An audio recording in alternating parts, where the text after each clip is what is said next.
Yeah, anything I got to make sure, oh, maybe I shouldn't say that. You Ah! know? And even like people who don't know that well, it's still there. It's like, oh, it was so relaxed. Yeah. You know, because people, I think, like come with a certain, but there's no script. It's just literally Right. just chatting, Mhm. with a bit of intention to highlight certain things. You know, Right. but other than that, um, what I wanted to say, Bill, you introducing Julie? I will. I'm already live now. I'm gonna get Facebook started, and I'm coming right in. I'm just trying to get. Are you going to Facebook tell them I'm your going. banker? That's right. I am. We're live on most of these things, but Facebook gives me a hassle sometimes. Okay. Well, I think this is where it's good to have like a little music, you know. I do have Start. some music. Oh, we should but do I that. need to have. It would help if I had somebody like to play it, Push because the otherwise I button, need to yeah. start it. I need to stop it. Yeah. Once I'm over here. Okay, Oh, I well- forgot to spin this one up too. That's okay, Bill. Maybe it's actually more interesting if we don't see each other. Well, so camera is this way. This is just the, yeah. Okay. Yep, and it looks like we're live. We're good. Hello, everybody. Thanks for tuning in to twofloridian.com, where we talk with people in a lounge type environment about what they're doing that benefits Florida, Jacksonville, a lot of times because that's where we're from. So Julie is a good friend of ours and also our banker at First Citizens Bank. What's her full name? Graham, Julie Graham, Okay. and she's the vice president of the region. I think I forgot the full title. Julie, can you help me again with the full Sure. title? No, it's just an area leader. So over North Florida, and our office is here in Jacksonville mainly. That to me means she resolves all banking problems for my entire region, which is very helpful. So I wanted to talk with you maybe today a bit about things that impact a lot of people that you've helped me out with, things related to the changing real estate market and startup businesses. But we can talk about anything, you know. It's Yeah. Well, I mean, we know Julie rather well. I actually was thinking when we met it was like 2016, Yeah. something like that. Yeah. right. 17. And you were working That with sounds right. Regions Bank At at that the time, right? yeah, but I think Julie has a very interesting story to share also how you started, you know, about like your whole upbringing, your parents, and how that whole, well, I don't want to speak for you, but basically the foundation of your principles. Yeah, why'd you get into banking? Well, before that there were a lot more. Oh, there's more Let's than start that. from Okay. the very beginning. I I'm see. from Jacksonville. Yep. So I'm a rare native like Bill. So my family they left to go to South Africa for on a mission, and they still live there to help orphans. And we would go on short-term mission trips with our church that's here, University Church. I was 8 years old the first time I went, and then when we went that summer, we just fell in love. We were crying, like didn't want to come back. It's just something about that, and when you feel led that you can do more. And my dad was coaching basketball here and teaching at University Christian, so that was kind of his ministry. They were involved in the church.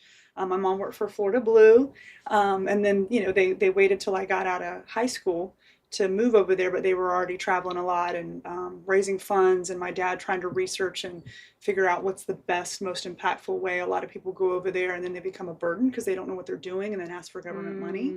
So they don't want that. So he wanted to make sure he took his time where we could be self-sustaining, and there's a lot of private money in the States that is willing to help over there. And so that's how they structured it as a part of the church aspect and the religious organizations, but also the 501c3, where that's the nonprofit that's kind of separate, like a Christian organization, just like the YMCA. So then companies like Pepsi is a big donor to the organization. So I always thought I'd be in ministry. The plan originally was for me to go with them. I couldn't picture myself living on my own when they first thought that they were going to do this. But when my dad actually got deeper in his research of where I'd go to college, the accreditation, I wasn't even going to be where they were. It was like, okay, well, you're either going to come with us or we're just going to figure it out, and you may not go to college there, or you can stay here, but you need to make like X amount in income and have benefits, right?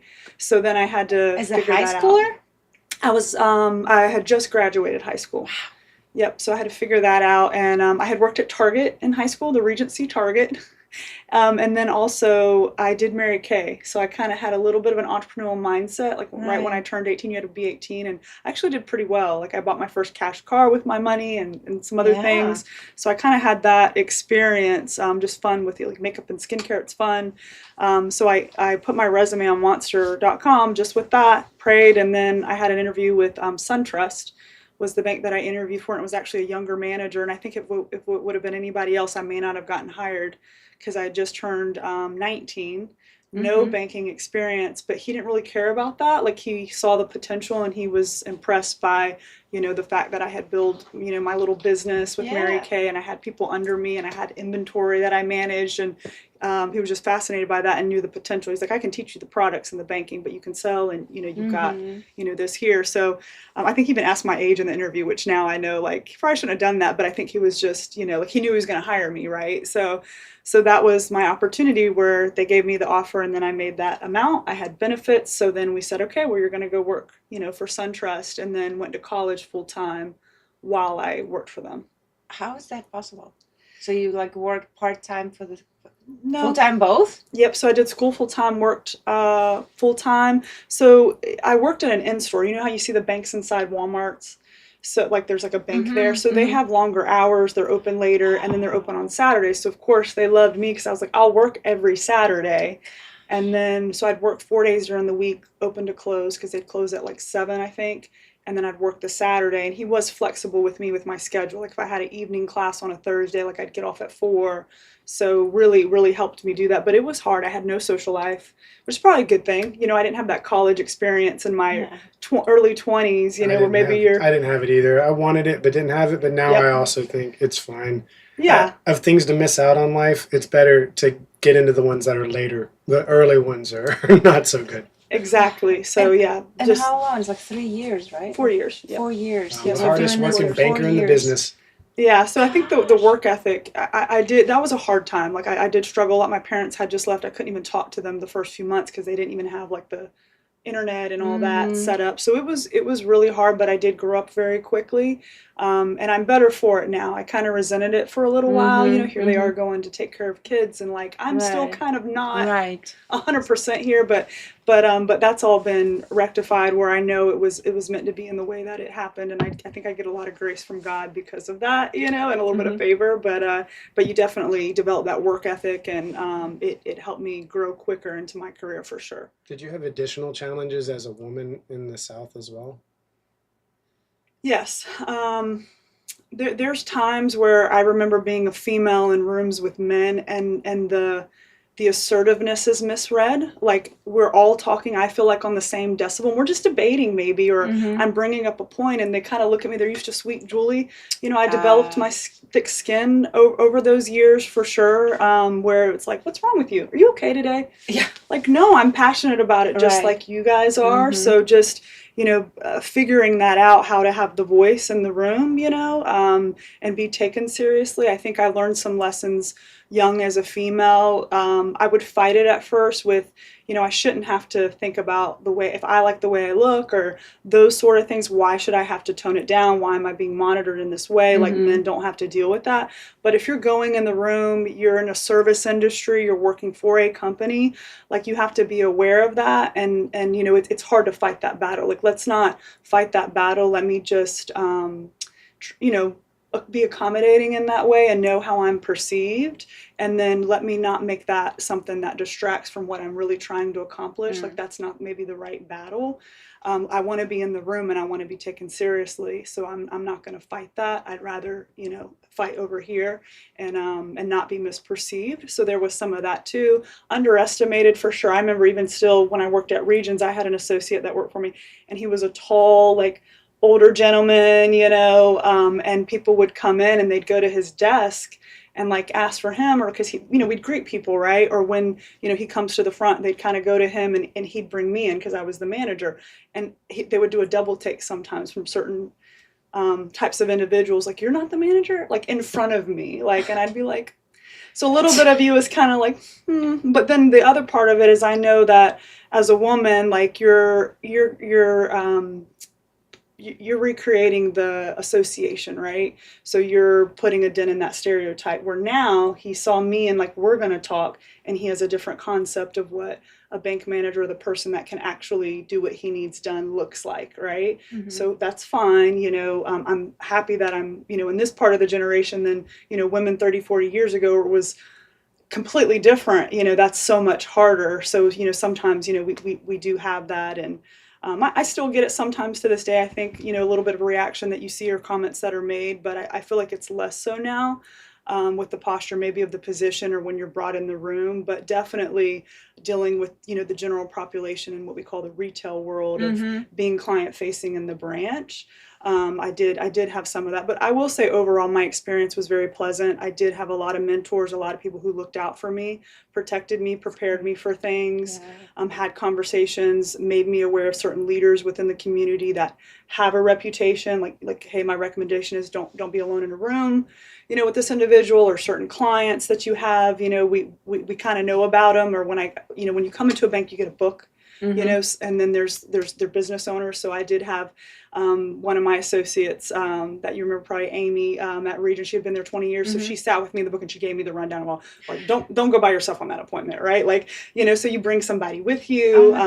So sometimes you have a little bit of that. Yeah. But it is, I will say, in my experience, the small minority. Right. Yeah. Small minority for sure, and then you just kind of create a natural boundary to where you let them know what the rules are, because I found that in those times they will look for the rules, like they'll kind of test you, and if you kind of let them know, no, we're not playing that. And I found humor is like a good way, like you-ish, trust me, like if you do humor, then it's easier than just kind of coming right at them, hitting the face if you're still going to bank them or work with them.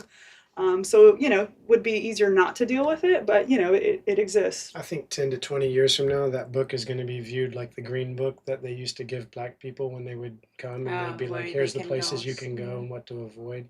And now there's like movies where people are like, oh my God, can you believe this even existed? Well, no, that was just a portfolio. A book of business, but I know what you mean, like the rule book, right? Like how the comments. Yeah, so viewing the book of business, that there's almost like a rule book of like that you should have to be careful to go talk to somebody when you're a banker. There should not be a person. It's more like side notes. I don't think it's an actual book. No, I think it's just it's really a social comment that I think of our society, that what we have to what especially women, what people have to deal with, but especially women have to deal with to stay safe even in what should be relatively normal situations. Right. It's not like you're going to a nightclub. Hey, don't go to this nightclub. It's dangerous. You're just doing banking, True. And one of the things we talk about is, females in the industry, when even when I talk to my team, like this person, have coffee with them, have lunch with them. Yeah, you could have a drink with them, like them and maybe their wife, you always invite the wife, like that kind of things that you just learn. So then it's very clear, the parameters. I will say though, it's both sides. Like there's females in the industry that cross lines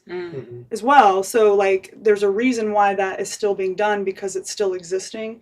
But at the end of the day, like it needs to be on, the terms that are like agreed on, the rules, like they throw out the rules. If you're, want to, have a relationship with this person or flirt with it or whatever, like that does happen, but I try to coach to like keep it clear. Don't even try to play with that. Right. And sometimes our clients become friends, and that's great about what we do. You do get to really learn about individuals. And my major is actually in psychology. I thought I'd get into counseling, but it's funny how God works. Like I end up doing that. As you guys know, we've talked about and been through some, tough times in business, which, affect your lives. When you go in the doctor's office, like you kind of drop your pants, so to speak, about your health. And then your banker, you do that with your financials. We're looking at your tax returns and, everything that's in there, and, pending lawsuits that may happen, and all these things that we talk through, personal things. I've had people come into my office when, wife, raced them to the bank or vice versa, and they're trying to figure that out, or people in the family doing things, people who've had, a bookkeeper or somebody within the organization steal from them, and we're helping them work that through. And that's a part of life. That's right? Amazing. Does it ever come in conflict with your faith? It's a great question. I would say no, not in how I service the individual. I do have organizations or, certain things that maybe fundamentally there's some aspect to it, and that I know that they believe that's different maybe than what I believe. But at the end of the day, I try to always remember, above all else, love God and love others. So at the end of the day, what I'm trying to do to provide the service, to this individual and whatever that they're going through, that's what I'm doing in love. But I haven't had a conflict per se. There's usually some aspect to the organization where they're doing good. And at the end of the day, like, that's what it's about. Maybe I don't agree with this part over here, but they're having an impact in this way that's needed, right? And it's being a service. So then, there's really no conflict there. A lot of the ethics that align with the bank align with, the Christianity and like doing the right thing, being good stewards, and businesses, doing the right thing as a business owner. So, I haven't experienced that. Sometimes I decide like how heavily I need to be involved in something maybe. And that I might not be the face of it, but, the organization participates, and there's other individuals that participate. So I might do that. But that's probably about it. That's good. I just bring this up because I saw maybe you're not aware, but it's a commonly problem that a lot of people have in the region, that certain people don't want to service certain clients or won't work in certain regions because of their principles, which limits what they can do. And there is, like, banks have, there's a reputation risk. There's different market risks when we look to partner or do business with an organization. Reputation risk is one of those. Like, there's certain industries that we won't bank.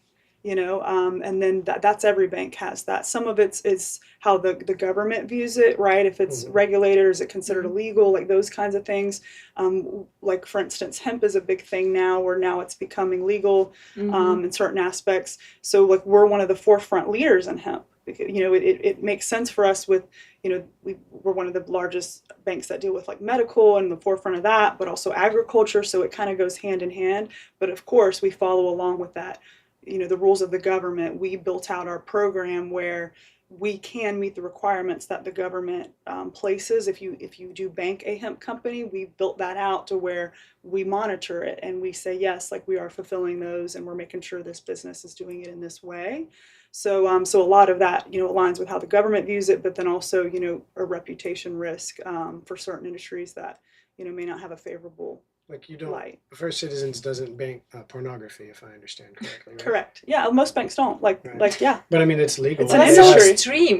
Well, it's Well, an example. just as an yeah. example, I'm just saying to pick something on, because I don't know where the border is. Yeah. I just know, and I'm not asking exactly. It's not that interesting where that line is. I'm just kind of clarifying. Yeah, because you're right. It's not always Because an illegal I know industry. you wouldn't want to It's meet with these just people, and you wouldn't want to service those types of clients. I don't believe, and Right. and so that's also why I picked it. It's an example of something that I think. yeah. And sometimes if it's just got it's got a questionable audience, right? Like, it's an industry that might have a polarized view. It's controversial. Those types of things. And even sometimes it's funny. Like, on the flip side, we might be more conservative on favorable, like churches, for instance.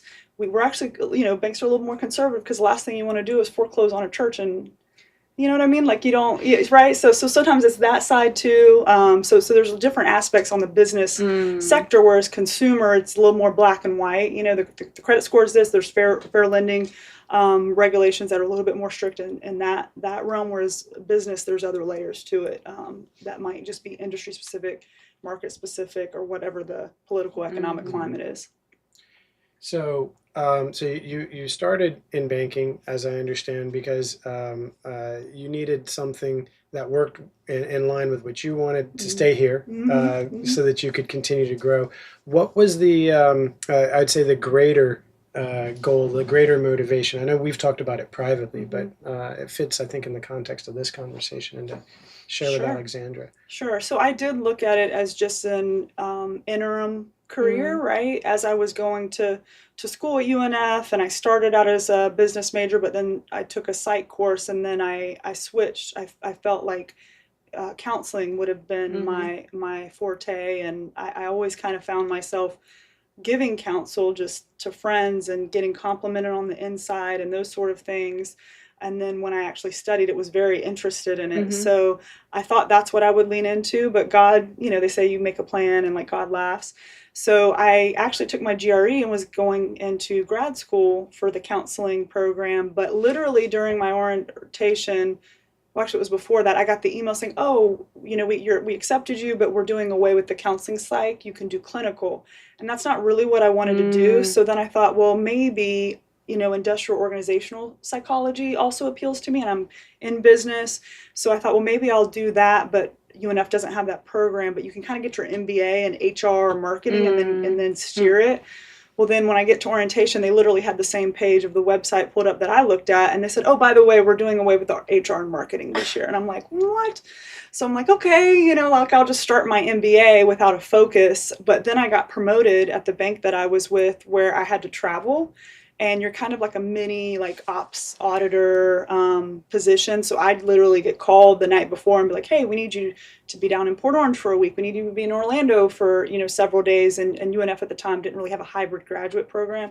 So I did have to take a break. And then my path and my career excelled, so then just paused on the education piece, especially with not really having a clear direction of what I was going to do there and how I'd fit in. So then I just was led in the direction. I didn't really say I'm going to stay in banking, but now that I'm at this level, I understand why. And it is people, and I do pull from that psych degree or interest, whatever you may want to call it. And I still minored in business from dealing with the clients and leading my teams too. It's people, and that's one of the most challenging things that I do. People are messy, right? Like, you want it to be perfect and to fit, but then some aspect of humanity comes up, and then you work with that. So that's probably one of the favorite things about what I do is I get filled in all those areas, learning about interesting industries and understanding, what the economic scales are, and looking at financials, and then also people from a leadership standpoint, and then also, servicing the different individuals that kind of come your way when you're in the industry. Well, I also think, at least in my experience, or maybe this is where we overlapped a lot before the pandemic, you have been and still are very involved with different, I don't know how to just umbrella term, community projects, right? So I'm just doing some good for the community. And I know while you were with Regents, you were doing this personally, right? Well, participating, at least directing the projects and participating.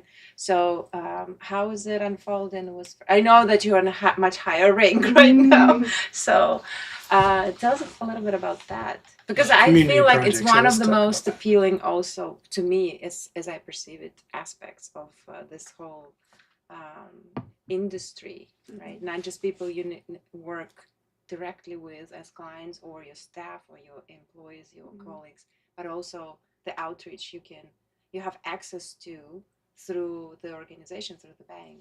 Is it correct? Yeah, so when we met, I will say in my time at Regents, just maybe being in downtown, and we had Alicia Summers, who was the head of marketing in the area, who was one of the most fun people, and a lot of people know her.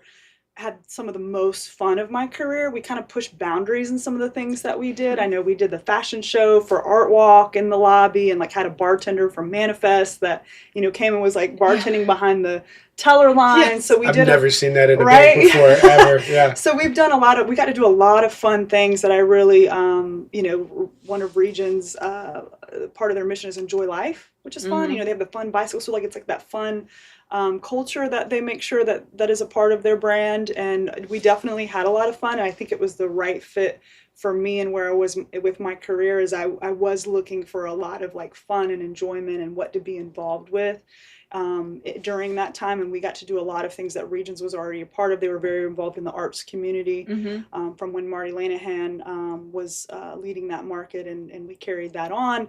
And then also just other things that came about. And then the cool thing too, when you're in these roles, you get to bring on your own passions and then leverage the bank for it, right? The banking industry, we're corporations, we do support, and we have corporate citizenship, from whether it be a small level or then even a larger level from top of house. So we got to do a lot of fun things, and it was me individually driving what I felt like we should do and I wanted to be a part of, and I was passionate about. And then maybe even some of our clients, they bring things to you too.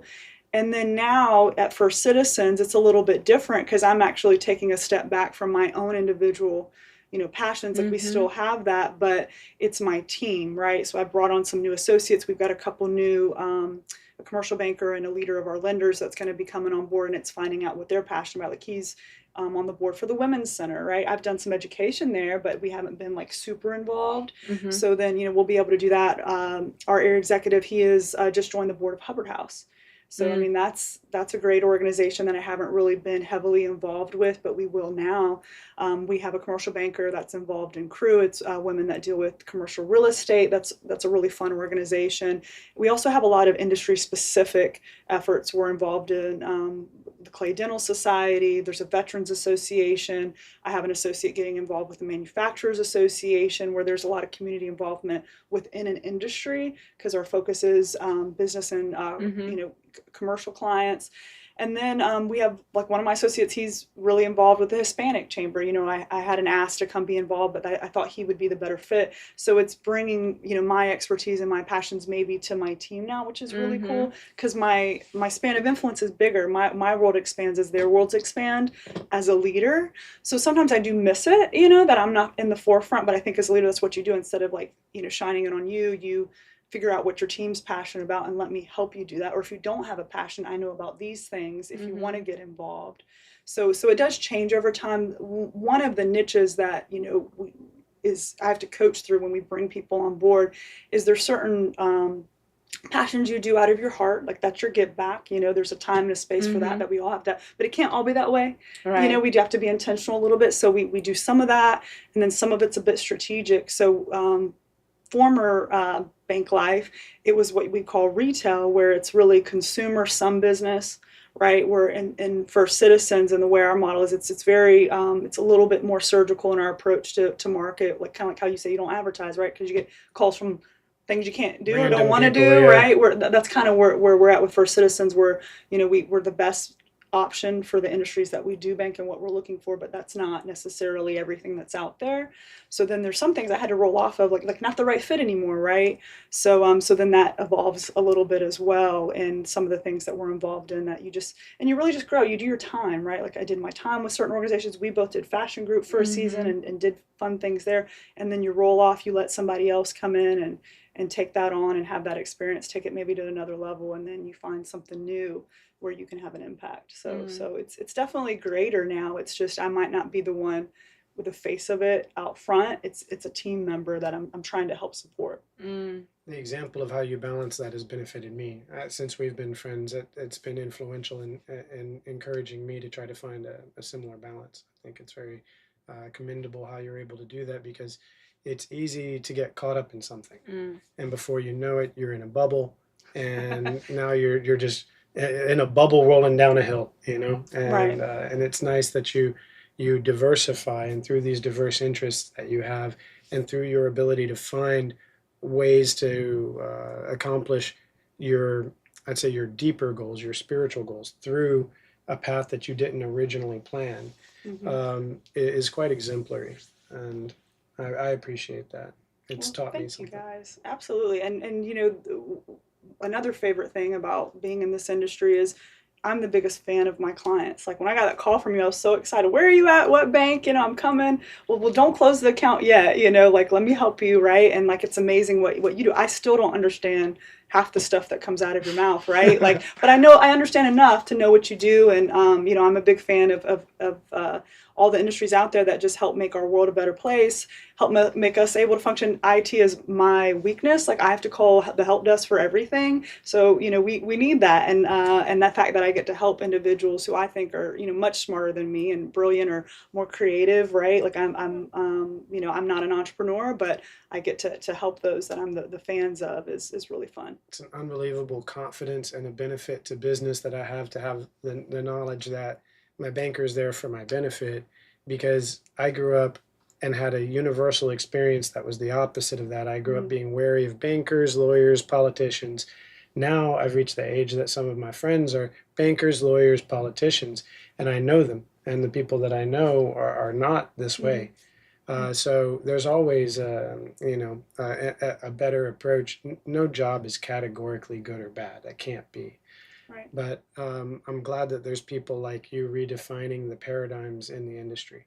Yeah, no, thank you. I appreciate you saying that. And yeah, every industry, you hit the nail on the head. There's good and bad in it. There's moments, where as an industry, sometimes, that might not have been the best idea. You learn from it. And at the end of the day, it's a noble profession. It's needed. We do a lot of good and we try to do the right thing and keep, counsel around us and make those prudent decisions and work with partners, and from a high level and then also individually, right? Like I'm a steward for the bank, so I have to keep that in mind. And then also, to the people that I'm servicing. And anytime you have people involved, like there's going to be mistakes and there's going to be people that are tempted to be greedy or, do those things. And there's good regulations in place to help make sure that, we're stewarding that. And then also giving us the deal of autonomy that's needed to do business though, right? To do the things that we need to get done so businesses can operate and have access to capital and, what makes the world go around, right? So, so I love being in this profession and to carry that title. It helps me enter rooms that I normally wouldn't be in, right? And to have that and be a resource and useful, to the community and, the clients that we bank and the communities that we serve too. And as a private bank, I find your bank is like a business center that it offers so many things. I've never thought to go to a bank before because I needed to have a business meeting and they have a perfect conference table and everything there. And all of these things they have at these various branches or at some other places. But my experience was the opposite. Banks I went to before, when I go in, they sit you in an area. They try to sell you other things that you don't need. They try to get you to sign up for cards that you don't want while you're just there to do something else. Sure. And with everything that I've experienced through First Citizens, it's been categorically different. And having somebody like yourself whose objectives are beyond just doing a job and going home, who really sees a reason in what you're doing, I think it's the only way I know of to provide that type of. Absolutely. And I'm glad that you feel that. And working in a bank, we feel the same way. Every bank is trying to figure it out, right? Like they've got to make a return to shareholders. And we are actually now, through the couple acquisitions that we did, we are publicly traded, but still family controlled. So that's the difference. It's still there that you're feeling where it's the family's legacy and, a little more than maybe some of the other banks that don't have that model, but we still have to do that return to shareholders, but it's, maybe the family's majority. Which, I mean, we have a great return. Like they know what they're doing, and the way that we've been able to grow over the last 125 years is very interesting. And during the downturns, and again being a resource, during those times, and how we go to market. It's not maybe the most aggressive. We are conservative. We might sit back while some of the other banks do things first to figure out if that's the way we need to go, and that's helped. First Citizens throughout the years, and to work for them, you feel the same way. There's reasons I left the other organizations, and it changes, right? Like through different leadership. Sometimes it's just the economy from a macro level is forcing, the hand to have to make things happen, whether it's cutting costs and increasing revenue. And sometimes we're trying to do it both at the same time, right? Like we're closing branches, but you need to grow and we're increasing the goal. Like, okay, so that happens. And I've found as a banker, that's out of my control no matter what I do. If that's happening, like I'm not going to be happy and I'm not going to be able to do things like I want to do, like, aggressively selling and like that isn't right for this client, right? So I do feel, First Citizens does have that model worked out where, we're growing, it's in the right way, and we're doing it needs-based. And we're also providing the education to associates to have conversations rather than just, product push. But I think every bank's trying to do that. Like we really are. They're just, you try different things out to figure out, what's working and to try to be needs-based. But, it's hard, and some of the things are out of the control of the associate that's in the office. But agreed, I love our model where we're actual bankers, right? And it's a little bit different. And then the way that we're, targeting the businesses allows for us to have that time, and then that focus on, the business owner rather than like noise that I call it at some other retail locations where I have a lobby full of people getting like Western Unions, cashing checks, and then like the account holders, consumer, like doing all the things. where there's just noise in the office. You can't really even sit down to do what you really should be doing. That's maybe talk to that business owner or helping that client, because there's just so much going on, right? So, but I love that season though, because I just learned so much, and there's a need for that. Like there is a need for in the market for that type of service and those types of things too. So we're all trying to figure out what that is and meet it. Yeah, some banks have to exist to be the bad guy in Mary Poppins. I don't know about those, but I think we're all trying to be good, and we're all trying to do what's best for, our clients' needs and whatever that market need is. So sorry. No, go. So I think then I wanted to ask some questions to get some inside information into the market, because I mean, what better time to get it than from the person who has the global macroeconomic view about things like the Your first question. My first question, yeah, it has to do with,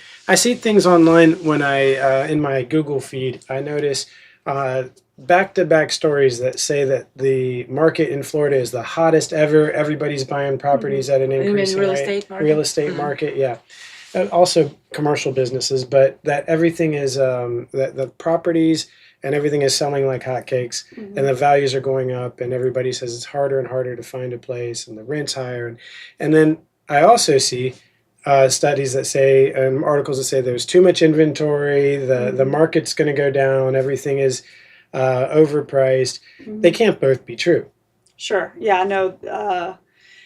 Media, since sensationalizes, what happens in markets, right? So like too much, like all those terms that you see when they throw out these articles out there, and there is multiple things going on at the same time. So you've got springtime is always the busy season for home buying, regardless. So if you're seeing like from last month, like it's spring. That's when the busy season happens, from about April till about like a little bit after 4th of July. Humans nest in the spring. Yeah, because kids are going to be out of school. That's a great time to transition from if you're going across state or things like that. So it's always busy. That's the feast season within the year. So you're probably seeing that now. Like there's home sales are going up from month to month to month. What you really need to look at is year over year sales, springtime last year, right? So when you look at those numbers. And it is less than what it was last year. Now, the government is trying to control that inflation, which means, prices have to go down. Like, how do you do that? Well, you have to, increase the supply in the market. So it always is with that rate, which is, tied to lending, which is residential. That's how a lot of people know it, the prime rate, because that's most relevant. Most people, they buy the house or they know about their parents talking about it. So in that sense, yes, rates are a lot higher than they were the last few years. So it's got to go down. That's what the goal here. So there is a lot more inventory this year than last year if you look at it. So my recommendation is maybe don't listen to just what your real estate agent is saying. Like, they are salespeople, sometimes some real estate agents, it cracks me up. No matter what you ask them, it's always the time to sell and it's always the time to buy. Well, it can't be both, to your point. So there is some videos online, like if you look at the real estate agents that go over the facts of the NMLS data that they have, where they can see that, and they try to explain that to let you know what's going on in the market. Maybe listen to less of their interpretation. Like, you can listen to some of that, but look at the facts. Like, they'll tell you, like, here's what the inventory was from here to here. They can see all that and show you, and you can see markets of, if it is overpriced, prices are going up, prices are going down. Because that's the only way to really see MLS data when you're not a real estate agent, right? Right. So you can look at YouTube videos where other people talk Correct. about They're like pointing it out and trying to help you, or help the consumer be aware of what's going on. But then you need to sift them out too, because they probably have some slant. Well, any human that's explaining things, like even us now, like we have our own perspective, right? So so you can listen to some of it, but really see what the data is saying, and when they're looking at what's going on with the inventory increasing, if prices are going up or down, that sort of thing. So we are seeing that now. Florida will be resilient to other states. Like you see some of these publications that are talking about U.S. numbers that we're seeing in other states that it is declining faster than California, right, is having a major yeah. incidence. So there's other factors to that, like, and it's the political landscape, business owners leaving California because of certain taxes and laws and things that are happening that are not necessarily business friendly, where a lot of them are coming to Florida. They're going to Texas, they're coming to Florida. We've had a lot of clients that came and moved their ops from California, from up north, New Jersey, New York, that have moved down to Florida. So the stories that report that there's a lot of businesses coming to Florida from California and New York, those are true from what you're saying. It is true. Where a lot of people are moving here for a lot of different reasons. The weather's number one, and then of course the political landscape and the opportunity from a business standpoint. And then Jacksonville, in and of itself, has some unique qualities too to make it resilient in the true growth that are. Politicians or the powers that be, historically we were anti, company and growth coming to Jacksonville all the way back in the days we've talked about this before. Like we could have been the first Hollywood, right? Yep. So drove Hollywood all the way out to Hollywood. that's right. Yeah. So you had that historically, where the last probably maybe 25 years that narrative has changed. Where we're trying to have growth, and we've got people like Shad Khan, coming in, and the city's on board with that and trying to match those things and meet terms to. Invite companies to come. You got Jax USA, where they do a lot of that and court big companies and negotiate those deals like Amazon to come bring the warehouses and to do those things. So you've got a lot of that where we're really advertising, Jacksonville, even to a point. I remember being like, I think it was New York, there was a billboard with Mayor Curry, like, move to Jacksonville. We're like, there's too much. Like, we can't, we don't have the capacity control. Can we not like have billboards out there for it? Like, it's already happening and we need to build it out first. But anyways. When do you think this started? What year did this shift? Approximately, in your view? I would say maybe, it depends on how you define the start. I remember being on a board with Mayor Brown of young professionals where they were asking us, how do we get people to stay in Jacksonville, young professionals? When they go to JU or they go to UNF, like they're leaving us and then going to stay in it. Like we had never been asked that, like I feel like, and I don't know, I'm relatively young, so I have to speak, again, my perspective might be a little bit limited to my lifespan, other than what I hear from other things and what I know has happened. I'm definitely the oldest in the room. Yeah, like historical data maybe that's out there. A lot of what I have is from like true stories maybe, or like just the facts of what existed, like the population numbers, things like that. What our independent growth was with businesses and that sort of thing. But I feel like maybe 20 years, 25 years. But I remember being on that, and that's when they started that initiative to bring back the ferry. Like we needed public transportation, like kind of like the nightlife, seeing things that people look for, entertainment, the types of jobs that young professionals, would want to have. So some of those started coming up, and I just remember being in the room, and maybe less so me being a part of that and being asked, but hearing people's reaction to it, and just that narrative changes. Even downtown, I remember every time Jake Gordon would go speak, and he kind of uses a different word, but he said he'd go to places and people were like, screw downtown, like we need this over here, nobody cares about town. And now like you can't run for a local position without talking about downtown and supporting what we're doing, right? So that narrative changes. Like you can't be a suburb of nowhere, right? So all those narratives have changed probably, I would say, the last 20 to 25 years. That attracts those other private companies to come and have growth here, and people to want to come move here. Like we casually say, like there's enough now in Jacksonville. We're not Tampa yet, we're not those other cities, but there's enough to where you can find fun things to do, and there's some walkability in areas now where you can kind of hop around, and so there's a lot to offer, but it's still kind of got that sweet spot where it's not quite as busy as some of the other cities. Is it correct to say that because we have a lot of landmass, there's a lot of inventory available and businesses, houses, that we have a lot of land available and property available? A lot is probably not the right word. We have more comparatively like Tampa. Like they don't like there's not the land available that we still have, that we haven't built out in the suburbs that we can access to. So there is still more available comparatively than some of the other cities that like Tampa went through that growth phase where they kind of are we're looking at them like how they are trying to grow, maybe to have that as a goal. So they're kind of built out a little bit where they don't have the space available where we do comparatively to them. So we having the largest land mass, right? But everywhere in Florida is low on inventory. We are still low on inventory overall speaking, but relative to our other sister cities that have had more growth than us, yeah, we can still grow here and we've got room for it.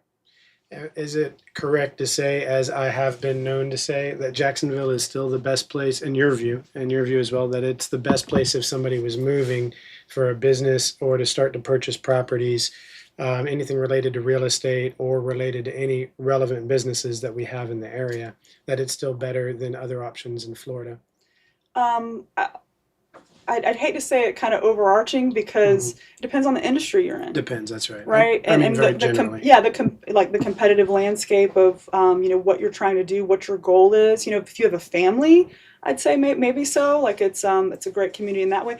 We're also seeing sometimes depending on how you go to market for business, we're seeing like in banking, I know that there's bigger banks or even bigger companies that come to our market and they have trouble understanding it.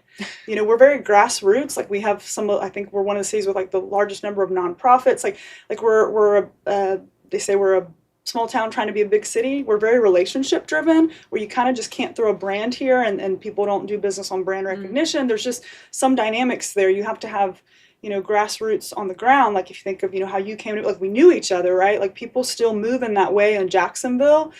So they're trying to look at us like a major city where we're still different in that way. We are segmented in terms of like sides of town that people kind of don't understand when they put a business here and they're from another and they don't understand Jax's culture or where they're putting that business and how that's so different, even though it's 10 miles from, maybe over here, where if you put it there, you would have been successful. So there's some unique in Riverside aspects. especially, we have this because every section means something here. Right. In Riverside, San Marco, Avondale, every little section has a Right. I its own think it's root. like Rome. It's because it's how it feels to me too, that it's very, if you come out of like the tourist area and you go to just even a hint of residential, that's how it feels. That like the little boutiques, little grocery shops, little cafes, delis, and then the owners, it's a single store, they all know each other, neighbors, most likely they live upstairs and the business is out, and it just feels the same way. And it's like little satellites, a bunch of satellites, around like Colosseum, for example. And I love that. Yeah, there's just different unique things that people don't like. People don't understand how people don't from the beach that cross the ditch term. Like we know that, but like people outside don't understand why people don't, Jacksonvillians don't really like to drive and we don't like to walk. We complain so much about parking downtown. You go to any other major city and you got to walk several blocks, right? Yeah. So they want us to fix this You go parking to problem. Manhattan, you don't even take your car. If you have a car, you park it outside and take a bus. Right, like everybody complains metro. about like our you got to walk some when you're downtown. So anyways, there's just some unique dynamics to our culture that's just a little different still. Where we're not quite maybe ready for some of that happens premature when people try to come to our market that have had success in major cities. But then there's other owners that they're getting it. They understand when they come into market and and how to maybe execute. I don't know if it's their research that they do or market data, whatever it is, that they are successful, because we do have true growth. We St. John's, we know that's exploded. It does appear though that mass exodus that was happening, that COVID was the catalyst for it, where people now can work anywhere. Why would you live in a little town in middle America? Now you can live in nice Florida, and come here, and our prices were still low, but they've kind of steadily increased where they're less competitive, and we don't have that catalyst anymore. People who kind of left because of that have left, and then now things are opened back up, and so other people are a little more stationary, where it's not the mass exodus. We still have lots of people moving here every day, but not like it was historically. Like that's leveled off, and we still, again, we have true growth. There's a lot of things that appeal to people within Florida, but will it be enough to level off the interest rate increase and all the things that happen with that? Not sure. We'll be a little bit resilient, but the market is softening. There's a lot more inventory out there. We're seeing, prices get cut on the residential side. And then the other area that I deal with more is, the commercial real estate side. So that's changing in that, the office space is, different, where people aren't buying the office space. All their teams working remote. People aren't coming back to work. You don't need all this office space. Companies, realized, when they had to make that transition through COVID to program, whatever it is, you know more about that than me, where people could work from home. They went ahead and invested in it. So they're just keeping that model, right? Some companies are going back to the office place, but we're seeing that where we're no longer doing non-owner occupied office real estate at all. A lot of banks aren't touching that right now because you've got these half vacant office buildings, and even downtown they're talking about potentially having to repurpose them to residential because that model's just different now. Not necessarily bad, but it's changing the landscape of the business real estate. But that's the main pocket of it. There was the biggest default in whatever that's called, where it was a building, and again, like offices in the high rise. Oh, down in Miami.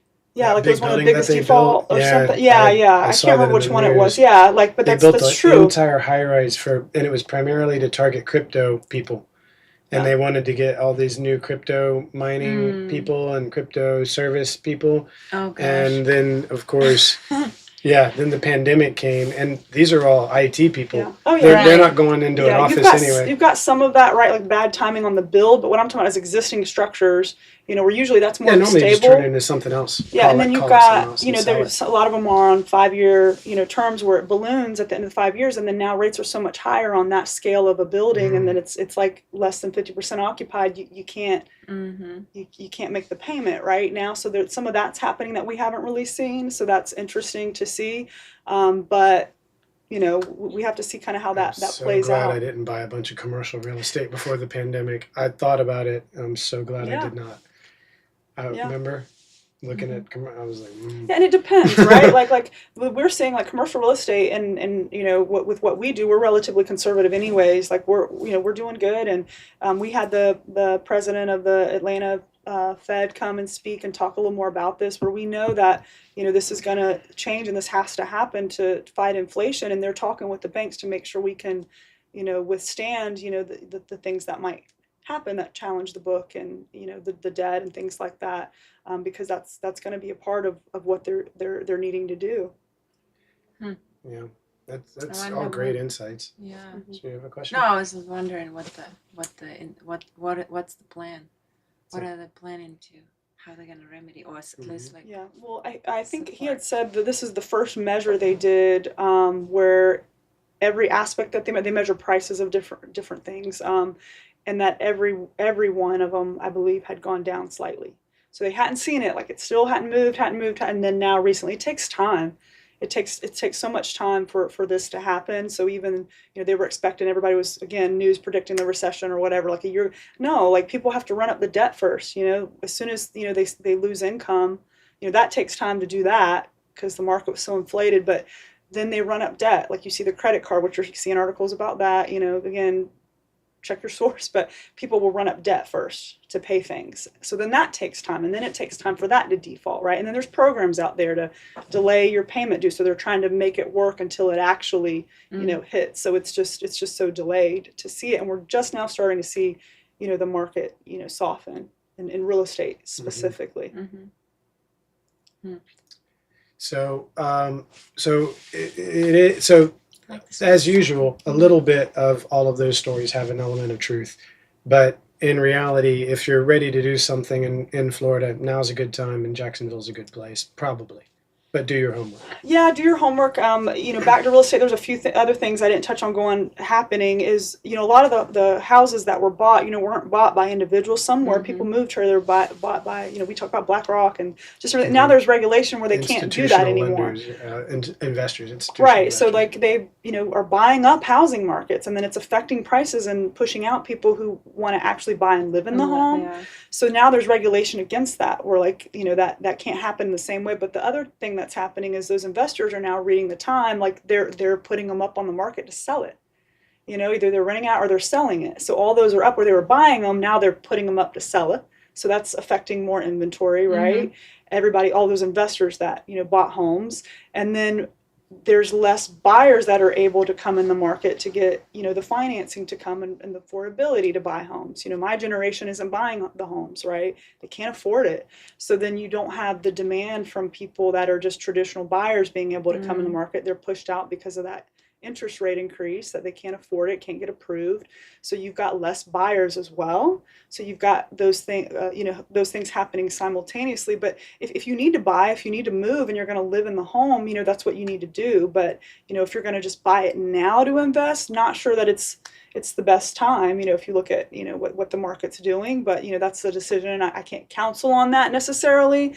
This is just kind of what you see in basic, market strategy, or what the economy's doing in that space. But, we'll see in about a year if I had that, crystal ball where I could say that, because you never know what the government's going to do too. Like if they correct it and they overcorrect it again, you've got the election coming up, which can change things. So there's just a lot of things up in the air, but just overall, there's more inventory and there's less people that are coming that are able to buy. So what happens, right? Prices go down. And am I correct that another major factor is as well the increase of cost of maintenance? That maintenance to repair and maintain properties, that cost has become massively increased compared to what it was. Correct. Inflation, affects that, and the prices, and then we have those supply chain issues for parts and things like that. So that's kind of settled a bit. That we didn't have labor in the market, but now that's come back, right? Where you have people that you can pay and not pay astronomically to come do the work, but the prices are still higher than what they were. The other costs associated is just costs in general with like the insurance and what's going on with that. Like Florida, we priced out, again, unique to us, we priced out the insurance companies. We got storms, but then we've also got a weird culture with. And I hate, there's good and bad in every industry, where people knock on your door and say, hey, did you know you can get a new roof? Okay, well, for free. Well, insurance is paying for that, right? They have to be able to have enough to pay out claims and do all those things. And, then they're going to go bankrupt if that's skewed. And our car insurance, kind of same thing with some laws that have been, affected and or have changed now to help with the car insurance prices. Like those are big numbers for consumers to have to increase, where they can't afford the home. Do you think some common sense legislation could help us with those problems? It's hard because I'm not a fan of over legislating, right? You hope the market, free market, we'll do the right thing and we'll compete, and then that helps. But there has been, I think, some steps need to be taken, and DeSantis did, within the both sides, where he put some things out there that's going to change that, to help prevent what got us to where we are now. But that just takes time. So I think that will help. I agree. When I see people aggressively trying to convince people to file insurance claims, it tells me something's wrong. That's not the right way. It's going to cost us somewhere. Yeah, right. And we're seeing that's not the right that. way to do things in society. Yeah, but just goes back to kind of what we talked about. There's people in the industry. There's great companies. I have friends that have companies within those industries that we all need it. We all have those products, and we need it, and to be done the right way. And having that be defined. I don't know that government needs to define it for us, but sometimes they do need to kind of come and check it a bit. So yeah, that's all great information. Do you have any questions? No, I was just thinking that is so true about the insurance. Yeah, that's so many companies either leave or they close plans that are available in Florida because, I guess, so. Yeah, we find it very difficult. I have to say that all I want to do is sign up for insurance and just pay the bill. And, I'm not thrilled with the process. But I feel like insurance should actually be a government service because it's already so intertwined, and we already have so little control and say over how it happens. But I'm not even going to get into that. That's a very controversial point, probably. Right. But my only goal is to be able to pay the bill and not have it constantly change. And as she mentions, our plans change. We have to look for new ones all the time. And I don't want to have to constantly shop for insurance and learn insurance codes and policies and processes. But if they could just make it work for the consumer, it would be great. You could trust it, right? Yeah. Trust it, like I do my banker. Yeah. So anything else you want to cover? I think I only have one weird question that's going to drive us probably on a whole new topic that we'll have to do on another show, because I like AI so much and I'm curious about. So I have one last question. Okay, sure. When AI writes and reads contracts, and with AI every 4 to 6 months going through a whole new generation where it's getting exponentially more intelligent, how in the bank do you manage to keep contracts safe when they can be analyzed and rewritten by people who have far more ability to find holes and issues? How does the bank deal with that? Yep. So banks, of course, they do get targeted for those things. We have a lot of sensitive information. Banks are regulated for the type of protections, firewalls, and all that stuff that they have to keep. Like our industry is one of the most regulated for obvious reasons, and we invest heavily in that. So we make sure we have, the top of the line, from its individuals, like looking at things, to, the technology that we have, the latest and greatest that's out there, to be able to protect, those documents that we keep online. Like even, internal controls. So like our model, we encrypt our, emails if they're back and forth, the things that we save, a lot of things are offline. A lot of times what you'll see is maybe like the online banking and those types of things, where those have to be in the forefront of what those protections are. Probably one of the biggest things we're seeing, like the difference, right? Why you should, maybe do this with a bank versus the other, because they don't have those regulations, so they don't spend the millions or billions of dollars in the industry to protect it, is like the payment transfer, like Venmo and all those things. Like they're not regulated like the bank. So Venmo and some of the others, like they would get hacked. And then people would be like, where's my money? Like then, so they had put regulations in place. Like that's why I say, please do Zelle. It's through your bank. Like it's more protected, right? So that's probably in a whole nother channel, another division, where we have like the head of that department, where they're doing all those things to make sure that we're protected and investing heavily. Because to your point, you got to trust it. You got to trust that your information, when it's with a bank, that it's secure, and it's not having access. What we actually see more than the AI part of it is, the individual is the risk. So like you have your, somebody goes after the business owner, like pretends to be a vendor, right? And then they rush them and they're like, oh, here's my new payment information. Like then they send, whatever to that vendor, that's not them, but they sent it. The owner did send it, right? So that's harder to try to collect. So the fraudsters usually target that way, because that's more vulnerable than actually like, the protections that we have and that we invest in, right? Yeah. So that's usually where they spend a lot more of their energy. And kind of speaking on that fraud, like interesting. So the schemes that the fraudsters would use, like the actual hacking and Trojans and all that, that's actually gone down. Two things have happened. Like one of the major hubs where all that starts, and then they have their tentacles in America, right, is Russia. So when that war broke out, like those numbers actually went down, and they've kind of captured a lot of those individuals or criminals or whatever through that. I noticed that. I saw that spike. I even commented on Facebook. I don't know if you saw that, but I was like, look at all these Russian hackers trying to hack this yoga site. I was like, what's with you guys? Yeah, and then also the Department of Justice like reclassified or changed some of the policy related to it, where like they can kind of go after that more aggressively when it's certain types of hacking or types of fraud done electronically. So now you're seeing fraudsters go back to the old school, where it's a little more risky, like you're actually physically doing things like going in the mailbox and taking the checks and washing them. If that always still existed, but it's on the uptick because they're redirecting to that.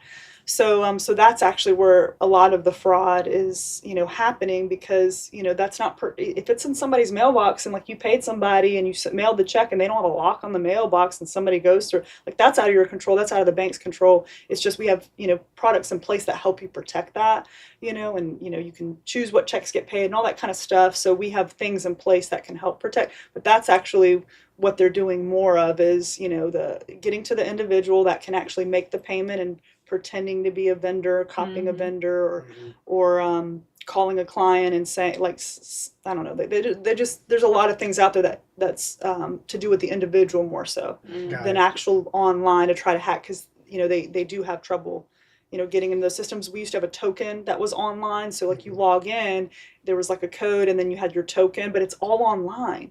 So like banks have realized, because those can get hacked, like we want to have the dual approval, but then also offline. So a text that's offline, right? Like, so things like that, or a call, like off the system, it's still your phone, but it's offline. So having a combination of the two, online and offline, is helping with that more.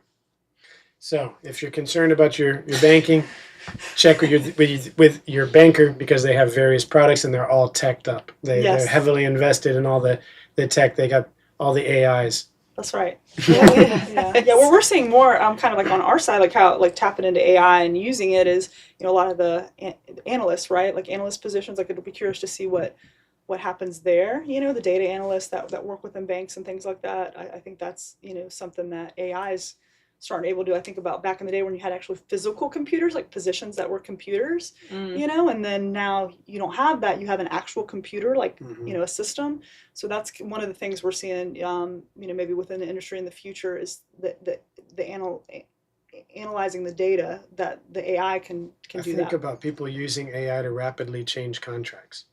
Like you send someone a contract and they use AI and they change it and they send it back. And is the other person going to reread it, or are they just going to sign it? And then boom, you've just signed a contract that says something other than what you want it to say. Yeah, I mean, interesting thought. I know, like us, like we have to use our documents like the Florida standard. Again, there's some regulations in place, so you'll probably see that increased regulation with contracts, right? Unfortunately, sometimes the crime happens first, then the regulation. So more to come. But I know I didn't give anybody any ideas. Yeah, hopefully not. So, but I know with our bank documents, like they have to be worded a certain way. Like we can't just change things.